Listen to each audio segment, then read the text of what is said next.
Stalin was acutely paranoid.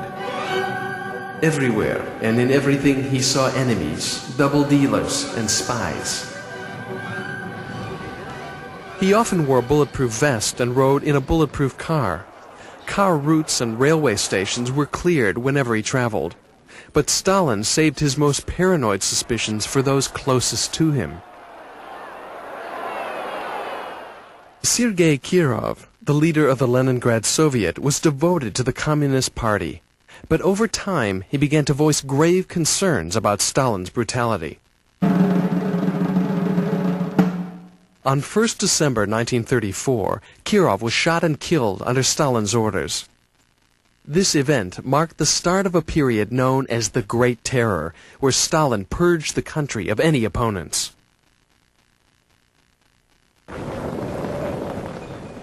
Secret police were everywhere, digging out suspected antagonists.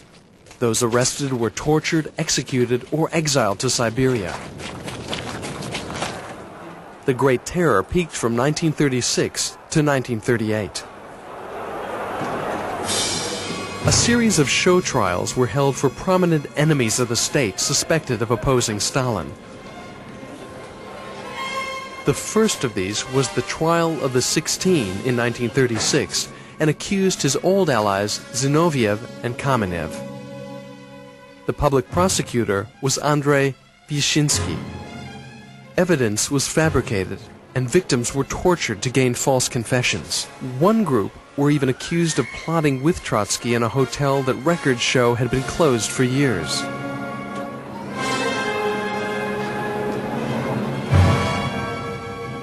The Community Party itself was a primary target of the purges. Of Lenin's original Central Committee, only one survived: Stalin.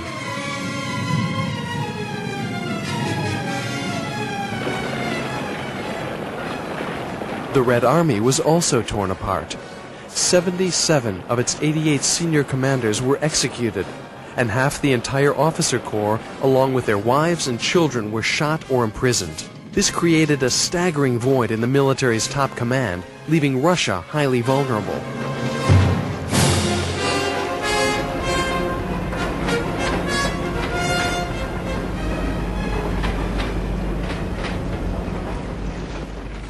Eight million people slaved away in the gulags, where the annual death rate was 20%.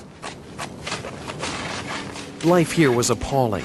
Inmates had to work and sleep outside in the Siberian winter and were fed only scraps of food.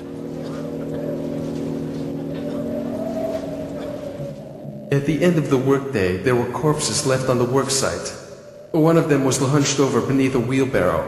He had his hands in his sleeves and froze to death in that position. Two were frozen back to back, leaning against each other.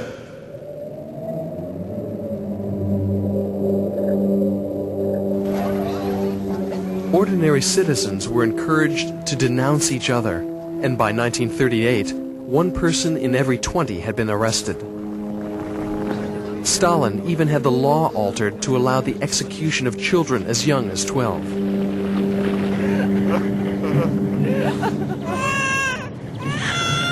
All Russians were living in a state of terror. No one knew who it was safe to talk to. Even the secret police were spying on the secret police.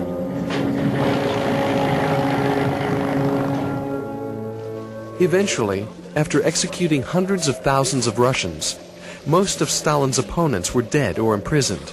In 1939, he called a halt to the purges.